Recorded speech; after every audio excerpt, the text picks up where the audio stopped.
하나님, 오늘도 말씀으로 저희를 찾아와 주시고 먹여주시고 깨우치시고 이끌어 주심을 감사합니다. 성령님께서 저희들의 마음을 감동하시고 우리의 눈을 밝혀주시고 귀를 열어주셔서 하나님의 말씀이 잘 깨달아지고 믿어지게 하여 주시옵고 이 시대를 분별하는 지혜도 가지게 하여 주시옵소서. 주의 권능으로 친히 이 시간 우리 가운데 오셔서 함께 하시되 특별히 종의 입술을 주님의 능력으로 붙들어 주시고 주님이 우리 각자를 향하여 하시고 싶은 그 말씀, 우리 안에 이루어 나가시기 원하시는 그 귀한 역사를 온전히 이루도록 마음껏 사용하시고 영광 받으시옵소서. 예수님의 이름으로 기도하옵나이다. 아멘.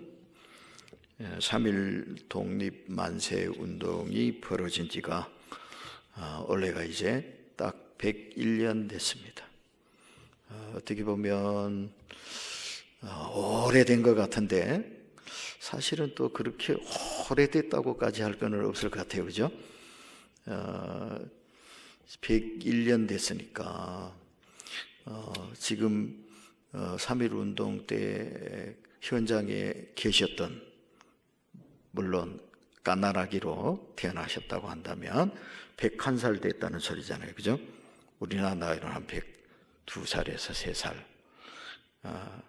독립만세운동 벌어지던 그해 태어나신 분, 아직 살아계신 분 계실 것 같은데, 그죠?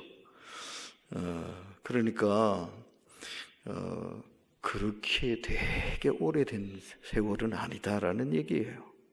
그죠?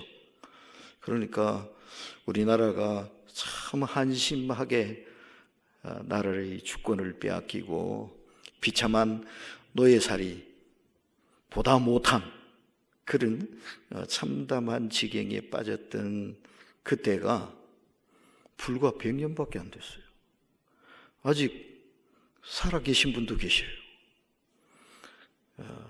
그러니까 역사가 뒤바뀌는 게 그냥 길게 오래 가야만 역사가 되는 게 아니라는 그런 생각이 들어요. 지금 이 나라가 이렇게 되리라고 만세 운동 벌이시던 그 어른들 상상이나 했겠어요? 이런 나라가 되리라고?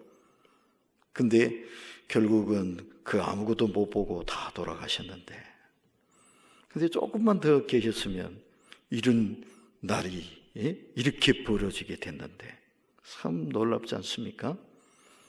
그러니까 거꾸로 놓고 보면 오늘 우리의 이 영광이라는 것도 그렇게 오래 가지 못할 수도 있다, 그런 얘기도 되는 거 아니겠어요? 그죠? 그러니까 우리가 이 3.1절 맞이하면서 어떤 각오와 다짐을 새롭게 해야 될 것이냐. 우리가 정말 1919년 3월 1일 그때 만세 부르던 그 심정으로 오늘 우리의 자리를 돌아보고 우리의 자세를 가다듬고 하지 않으면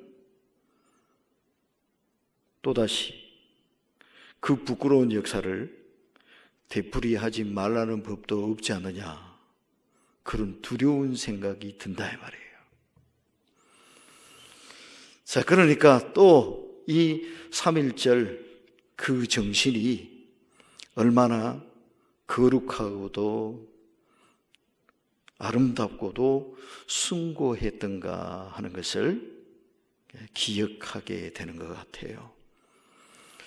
특별히 우리 기독교인들이 이 3.1 운동, 3.1 만세 사건을 기억하고 기념하지 않을 수 없는 이유는 민족사적인 큰 의미도 있는 것은 물론이거니와 이 3.1 운동 정신이 바로 기독교 정신이기 때문에 그렇다라는 겁니다.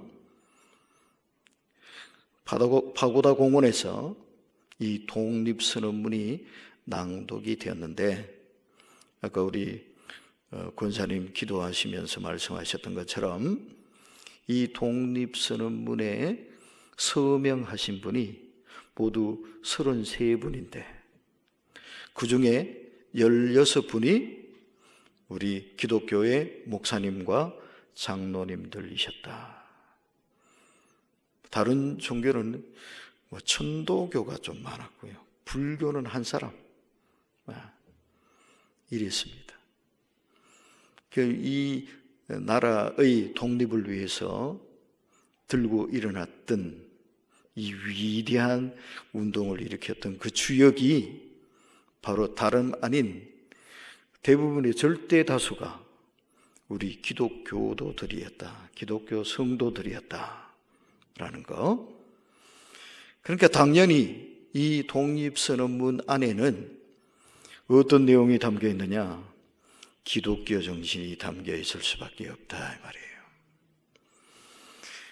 여기에 담겨있는 중요한 주제, 이것이 3가지가 있다고 그래요.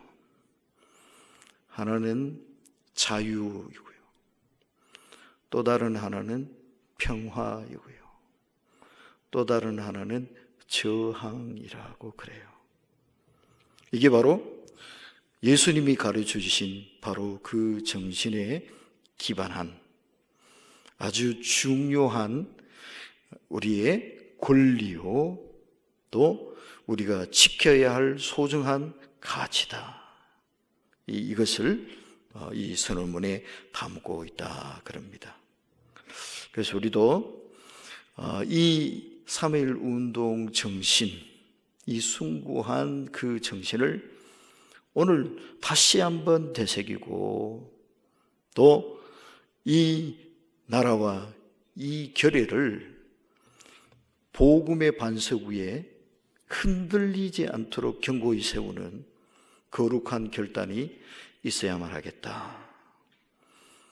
오늘 3.1 운동 101주년을 맞이하면서 새로운 이 땅에 만세 운동이 벌어져야 하는 거 아닌가. 이 시대가 돌아가는 모습 보니까 너무 암울하고 암담합니다. 어쩌면 101년 전에 만세 부르던 그 당시 상황처럼 어수선한 모습이 아닌가. 여러 가지 미연해서 말이죠. 그래서 다시 한 번 더 우리가 이 3.1 운동의 독립선언문에 담겨진 이 기본적인 정신, 이거를 우리가 다시 한번 아로새기는 그런 은혜가 있었으면 좋겠습니다. 독립선언문의 시작은 이렇게 됩니다. 우리는 고등학교 다닐 때 고3 때 이거 배웠는데요, 교과서에 실려 있었어요. 선생님이 의무적으로 외우라 그래가지고 막 외웠던 그런 기억이 납니다.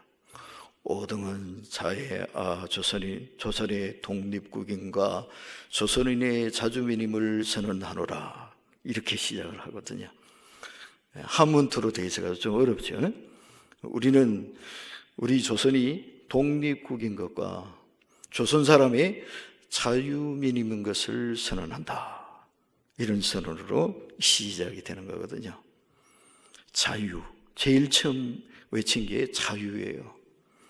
자, 오늘 본문 갈라디아서 5장 1절에도 보면은 바울 사도가 예수님의 말씀을 전해주고 있어요. 자, 한 번 더 우리 같이 읽어볼까요? 갈라디아서 5장 1절 시작. 그리스도께서 우리를 자유롭게 하려고 자유를 주셨으니 그러므로 굳건하게 서서 다시는 종의 멍에를 매지 말라. 아멘. 그리스도께서 뭘 주셨다? 자유를 주셨다. 자유롭게 하려고 자유를 주셨다. 이 자유 누가 주셨다고요? 그리스도께서 주셨다. 더 근원적으로는 하나님께서 주셨다. 누구에게요? 우리 모든 사람들에게요. 특히 예수 믿는 우리 성도들에게요. 하나님이 뭘 주셨다? 자유를 주셨다. 그러니까 다시는 종의 멍에를 매지 말아라. 주님이 바울 사도를 통해서 명령하셨습니다. 자유의 소유함을 알아야 돼요. 그리고 이 자유를 지켜야 돼요. 왜 만세를 불러야만 했습니까? 자기 나라, 자기 땅 놔놓고 왜 만세를 불러서 독립시켜달라, 자유를 달라 외쳐야 했습니까? 자유를 빼앗겨버렸기 때문이에요. 자유를 강탈당해버렸기 때문이 아닙니까? 참으로 한심한, 참담한 그런 상황이 되어버리고 말았어요. 내 나라, 내 땅 가지고도 내 땅이라 하지 못하고 말이에요. 이게 뭔 꼴입니까, 이게? 그래서 목숨 걸고 힘은 없어서 힘으로 몰아내지는 못하고 만세를 부른 거죠. 우리에게 독립을 달라. 우리에게 자유를 달라. 우리는 독립국가다. 우리는 자주민이다. 목소리를 높였죠. 그런데 안타깝게도 전국 방방곳곳에서 만세 소리를 더 높였지만 원하는 독립은 얻지는 못했어요. 그죠? 참 안타까워요.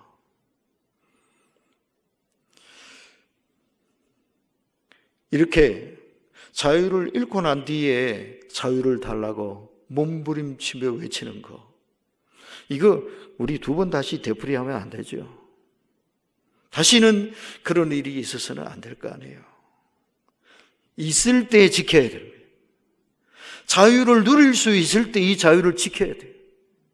그죠? 이 자유를 지켜야 돼요. 그래서 일본에게 나라를 빼앗기고 자유를 억압당한 거, 그거 억울하고 수치스럽고 분노해야 할 일이지만 오늘은 또 다른 형태로서 우리의 자유를 구속하는 이런 어떤 시도나 행태들에 대해서도 단호히 아니라고 거부해야죠. 우리의 자유를 지켜낼 수 있어야만 할 것이다 라는 얘기입니다. 비록 실패로 돌아가기는 했지만 이 3.1 운동이 여러 가지 많은 파문을 일으켰어요. 이 조그마한 나라가 말이에요. 그래서 인도의 시성이라고 하는 타고르라는 사람이 시를 썼죠. 아마 이 3.1 운동 때문에 감동을 받아서 시를 쓴 것 같아요. 동방의 고요한 나라가 큰 일을 했다고 그러면서 시를 썼잖아요. 간디도 인도의 독립운동을 주도했던, 무장 비폭력 독립운동을 주도했던 간디의 독립운동도 우리 한국의 이 3.1 운동의 영향을 받은 거라 그래요. 모르셨죠? 놀랍지요? 중국 사람들도요, 조선 사람들이 만세 부르는 것을 그걸 보고 깜짝 놀라가지고요, 5.4 운동이 일어났어요. 중국에 새로운 혁명이 일어났다 그래요. 이게 중국 역사의 전환점이라고 하는 대사건이 벌어졌어요. 그것이 무엇 때문에 일어났느냐?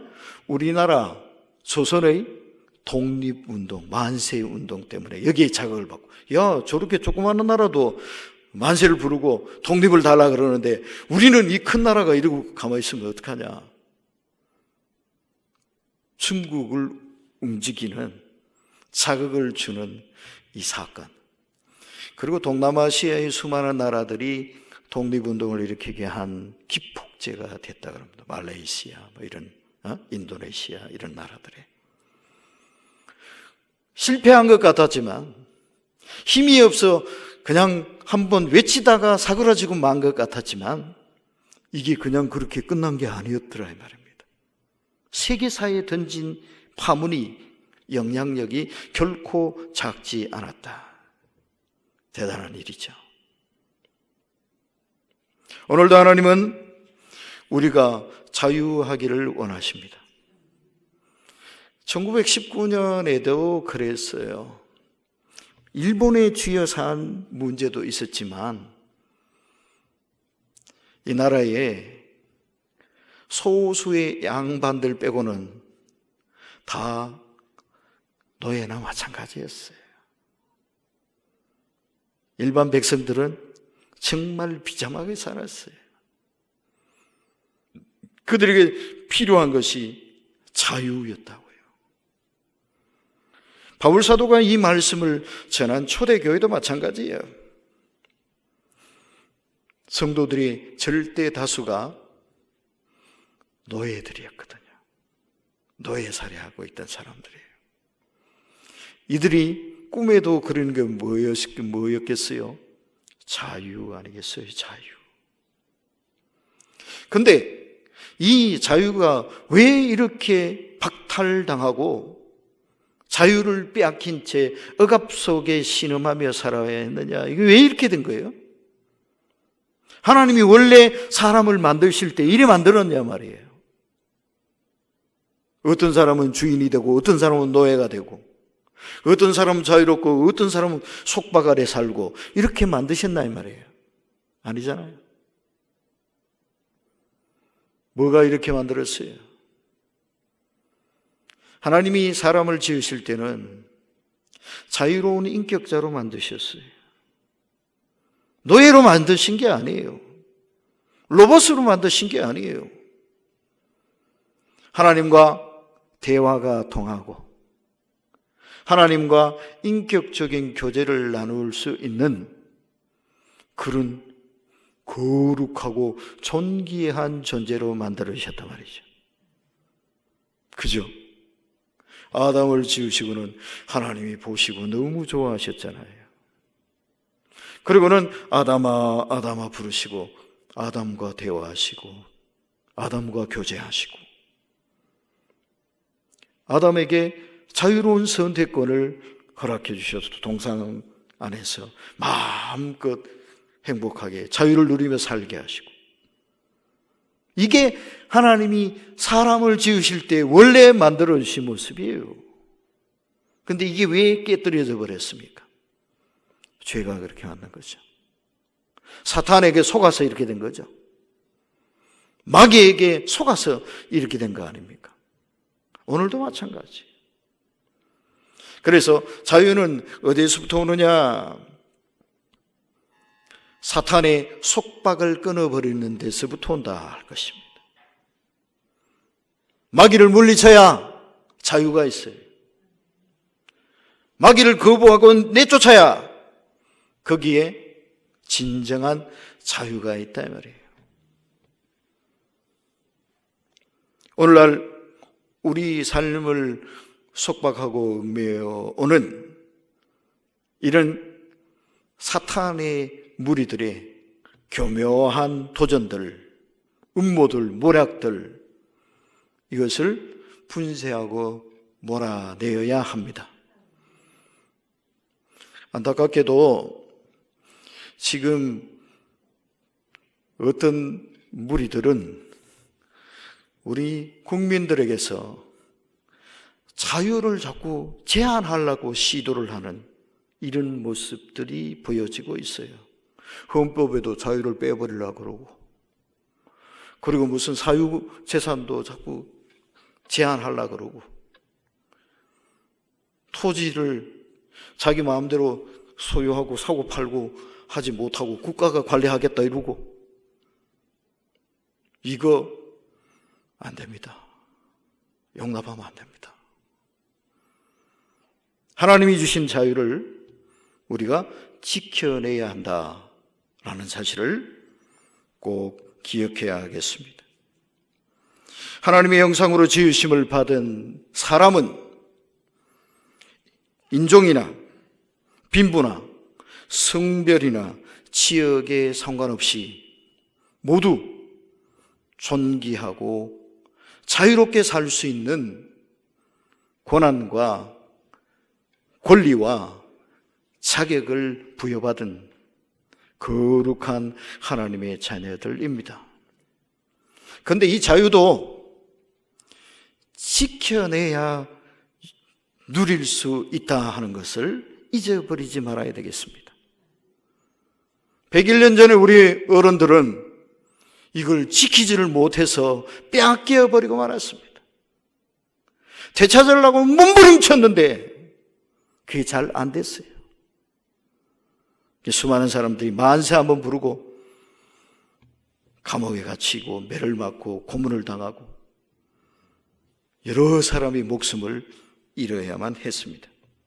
안타까운 일이에요. 그리고 우리가 지키고 누려야 할 또 소중한 가치 하나가 뭐냐? 그건 바로 평화입니다. 뭐라고요? 평화. 101년 전에 우리 어른들이 외쳤던 것도 바로 이 평화였습니다. 그런데 평화는요, 단순히 싸우지 않는 상태, 전쟁이 없으면 평화냐? 그런 것은 아닙니다. 진정한 평화는 자유 안에서 지켜지는 안정된 상태를 말한다고 하겠습니다. 자유롭게 그리고 화목하고 친밀한 인격적인 교제가 이루어지는 상태, 그러면 이게 평화일 수 있습니다.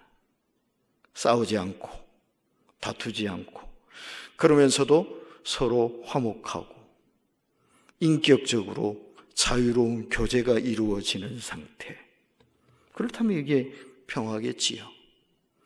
그런데 단순히 싸움만 없는 상태, 이건 어떻게 하면 싸움이 없을 수 있느냐 하면은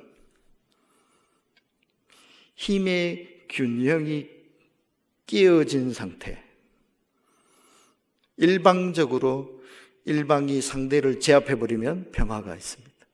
덤비에 들지를 못하니까. 비슷하면 어떻습니까? 힘이 비슷하면 평화가 없습니다. 서로 앉으려고 싸우니까. 그때는 언제 무슨 일이 터질지 모릅니다. 늘 싸웁니다. 그러니까 아예 한쪽이 너무 강해버리고 한쪽이 약하면, 이러면 평화가 있습니다. 근데 이게 평화라고 말할 수 있겠어요, 이거를? 힘 있는 놈은 평화라고 해도 되겠지. 그런데 숨도 못 쉬고 쥐어 있는 사람은 못 대들어서 싸우지 않으니까 평화다. 이게 평화입니까? 이게 노예지. 그죠? 노예살이를 하고 주인한테 못 대드니까 안 싸우니까 평화다. 이게 뭔 억지 소리입니까? 그건 평화는 아니죠. 노예살이지. 그래서 평화에 있어서 먼저 기억해야 될 것은 하나님과의 화목입니다. 하나님과 화목해야, 하나님과 화해해야 거기에 사람 사이 이 땅에 평화도 있는 겁니다. 예수님께서 이 땅에 오셔서 이루고 싶어 하셨던 소중한 가치가 무엇입니까? 여러 가지 많이 있겠지만 그것을 천사들이 노래했습니다. 예수님 탄생하셨을 때, 그죠? 지극히 높은 곳에서는 하나님께 영광이요, 땅에서는 하나님이 기뻐하시는 사람들 중에 뭐다? 평화로다. 예수님이 이 땅에 오셔서 이루어진 게, 사람들에게, 인류에게 주어진 게 뭐예요? 평화로다. 하나님은 우리에게 평화를 주기 원하십니다. 평화. 하나님의 그 은총의 품 안에서 하나님과의 거룩한 교제를 누리고 서로 간에도 서로 화목하고 하나가 되어서 살아갈 수 있는 아름답고 번영한 세상, 그게 평화의 세상 아니겠습니까?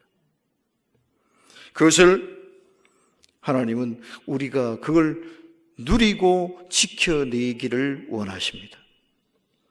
그런데 안타깝게도 우리 조상들이 그걸 빼앗겨 버렸어요.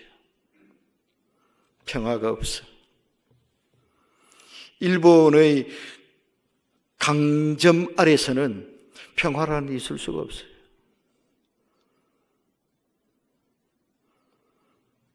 쌀 한 톨이라도 안 뺏겨보고 지켜보려고 꽁꽁 숨기고 땅에 파묻고, 근데 그거마저 다 들춰내가지고 빼앗아가고 다 빼앗기고 예배당 종도 다 떼갔다면서요.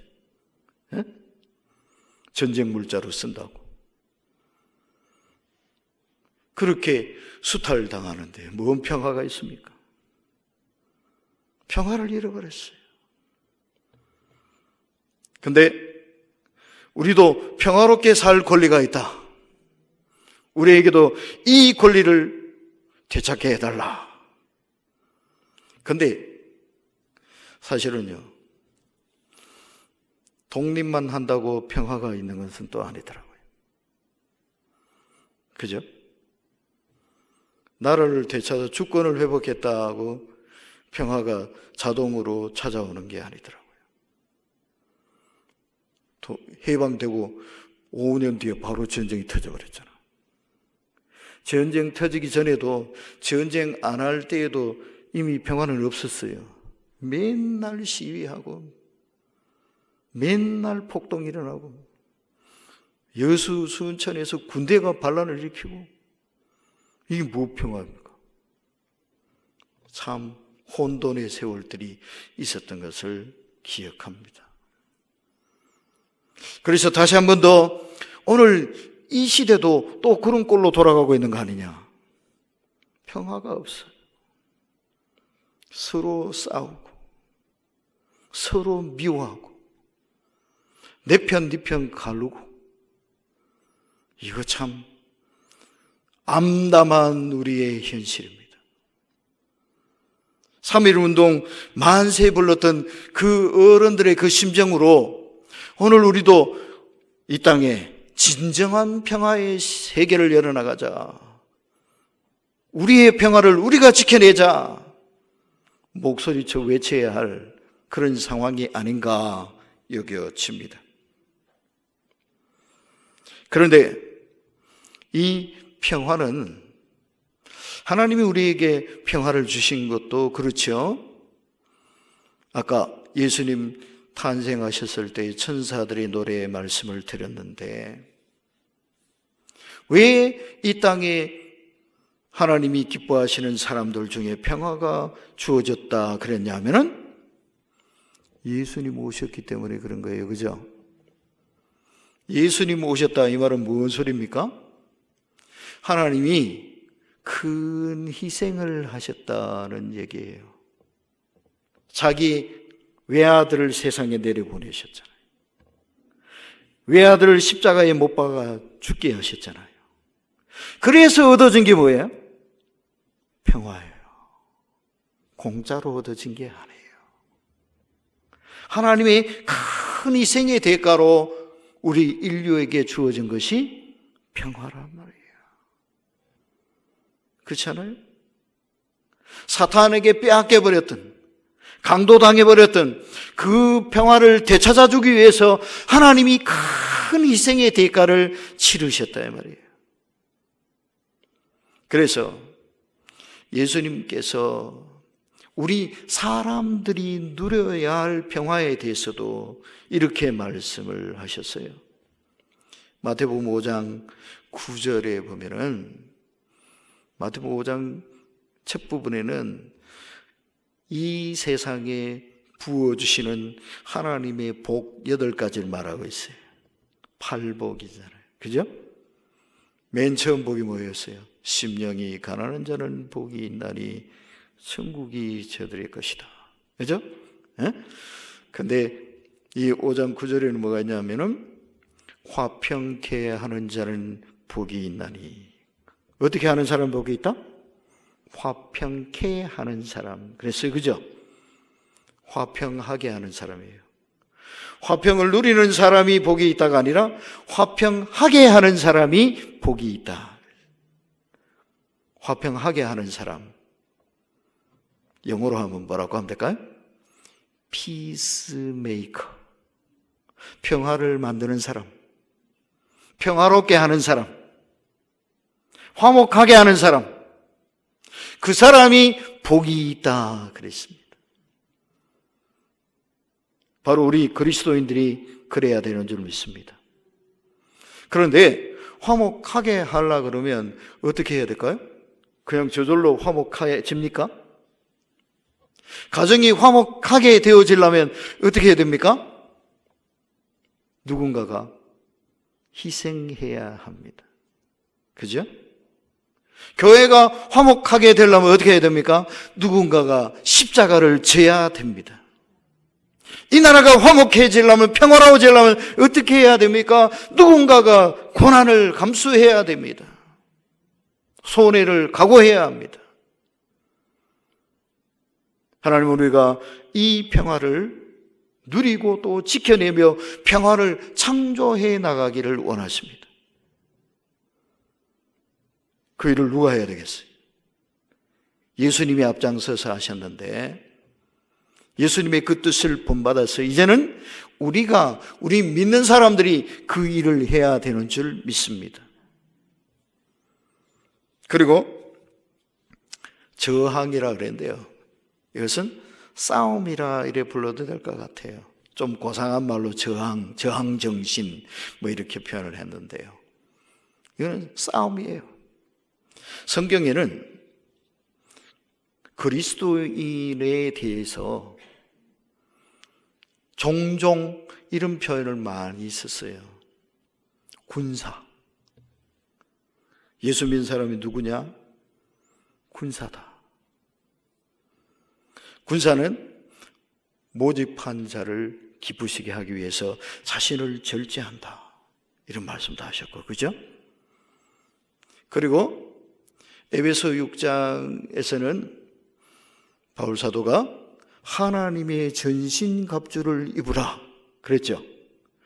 머리에는 구원의 투구를 쓰고, 가슴에는 의의 흉배를 붙이고, 허리에는 진리의 허리띠를 띠고, 손에는 믿음의 방패를 들고, 그리고 성령의 검을 들으라.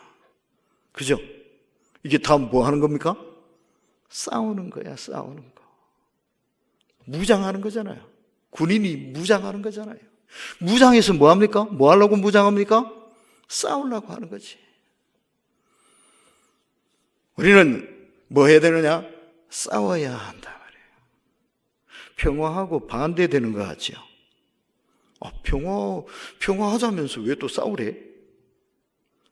평화를 누리기 위해서 뭐 해야 됩니까? 싸워야 합니다. 싸워야 평화를 지킬 수가 있다 이 말이에요. 김준호 목사님 설교를 들어보니까 그런 말씀 하시더라고요. 핀란드 아시죠? 핀란드와 리투아니아를 비교를 하시더라고요. 지금 스웨덴, 노르웨이, 핀란드 이걸 뭐 북구 삼국이를 부르잖아요. 세계에서 제일 잘 사는 나라. 그 핀란드. 이 핀란드 사람들은 싸웠대요. 히틀러하고도 싸웠고 죽기를 각오하고 싸웠대. 나중에는 소련 스탈린하고도 싸웠고, 그러니까 결국은 자기를 지켰대. 근데 리투아니아는 독일군 쳐들어오니까 항복, 스탈린 밀고 들어오니까 항복. 지금까지도 형편없이 산대요. 싸워야 평화도 지킬 수 있고, 싸워야 자유도 지킬 수가 있다. 싸워야 믿음도 지킬 수 있고, 싸워야 은혜도 지켜낼 수가 있다. 유혹과 싸워야죠. 세상과 싸워야죠. 욕심과 싸워야죠. 마귀와 싸워야죠. 불의와 싸워야죠. 이게 그리스도인이다. 예수님이 참 이상한 말씀을 하셨어요. 내가 세상에 평화를 주러 온 줄로 착각하지 말아라. 나는 불을 던지러 왔다. 희한한 말씀하셨어요. 그죠? 예수님은 평화의 왕이신데 어째 불을 지르러 오셨대? 응? 불을 끌어오셔야지. 예수 믿으니까 집안이 조용하던 집안이 분란이 일어나요. 예수 믿지 마라. 교회 가지 마라. 아니야, 난 가야 돼. 이러니까 집안이 조용하던 집안이 조용하지를 못해요. 그러면 조용하기 위해서, 평화롭기 위해서, 예, 알았습니다. 예수 안 믿을게요. 이래야 됩니까? 그럴 수 없죠. 진리를 위해서, 복음을 위해서 싸워야 됩니다. 그리고 이겨야 됩니다. 마귀를 대적하라 그랬잖아요. 그죠? 대적하는 게 뭐합니까? 싸우는 거잖아요. 싸워야 됩니다. 사탄의 세력과 싸워야 됩니다. 세상의 유혹과 싸워야 됩니다. 세상의 불의와 싸워야 됩니다. 부정과 싸워야 됩니다. 진리를 지키기 위해서 싸워야 한단 말이에요. 이 싸움이 우리를 지켜낼 수 있다라는 것을 기억해야 되겠어요. 루터와 깔뱅이 종교 개혁을 일으켰잖아요. 그래서 오늘 우리 교회가 이렇게 세워진 거 아닙니까? 그게 뭐 한 겁니까? 싸운 겁니다. 천주교회 가톨릭에 대항해서 싸웠어요. 목숨 걸었어요. 까딱 잘못했으면 루터도 죽었어. 루터 이전에 여러 선각자들이 종교개혁 비슷한 운동을 하다가 여러 사람 죽었어요. 존 루스 같은 사람 사형당해 죽었어요. 그거 잘못입니다. 그렇게 하면 하나님 말씀에 위배됩니다. 성경은 안 그러잖아요. 그러다가 죽었어요. 루터도 죽을 뻔했어요. 그러나 죽음을 무릅쓰고 싸운 거예요. 그 결국 가톨릭을 각성시키고 우리 교회도 이렇게 지켜내고 이럴 수 있었던 거예요. 오늘 우리도 그리스도인의 삶은 무엇이냐? 바로 진리를 위해 싸우는 자들이다 하는 것을 기억해야 되겠다 이 말입니다. 3.1 운동이 벌어지던 때에 우리 한국 교회는 기독교인의 이 비율이 전 인구의 1.7%밖에 안 됐답니다. 1.7%. 2%도 안 됐어요. 1,000만 명이 있다면 그 중에 17명이 그리스도인이었다 이런 얘기예요. 1,000명 있다면 1,000명 중에 17명. 근데 지금은 24%라잖아요. 4명 중에 한 사람. 기독교인이 많아졌어요. 근데 2%도 안 되던 그 당시에 우리 어른들은 역사를 앞장서서 이끌었다고요. 나라를 이끌어 나갔단 말이에요. 그런데 오늘날 우리는 예수 믿는 사람들이 많아졌는데도 불구하고 이 세상에, 사회에 그런 영향을 못 미치고 있다는 게 참 안타까운 일이에요. 뭐 해야 되느냐? 싸우자 이 말은 일어나 행동하자 이 말이에요. 일어나 행동해야 합니다. 행동하는 그리스도인들이 되어야만 하겠다 하는 이것을 꼭 기억했으면 좋겠습니다. 그래서 이 땅이 복음으로 꼽히는 나라, 하나님의 법이 통치하는 나라, 하나님의 정의가 실현되어지는 나라, 하나님이 보증하신 자유와 평화로 가득한 나라, 그런 나라, 그런 교회, 그런 가정, 그런 이 땅을 이루어나가는 그런 은혜와 복이 있기를 원합니다. 기도하겠습니다. 하나님, 3.1절 101도를 맞이하면서 선조들이 외쳤던 자유와 평화와 저항 정신을 우리도 다시 한번 되새기며 하나님이신 소중한 자유와 평화를 지켜내고 또한 자자손손 계승하는 그런 아름답고 거룩하고 번영하는 조국을 세워나가기를 원합니다. 오늘 이 땅에 어지러운 형편을 하나님 불쌍히 여겨주시고 이 땅이 하나님이 보증하시고 축복하시는 자유와 평화의 나라로 견고히 서갈 수 있도록 우리 믿는 자들을 깨어나게 하여 주시고 복음 위에 견고히 설 수 있도록 도와주시옵소서. 예수님의 이름으로 기도하옵나이다. 아멘.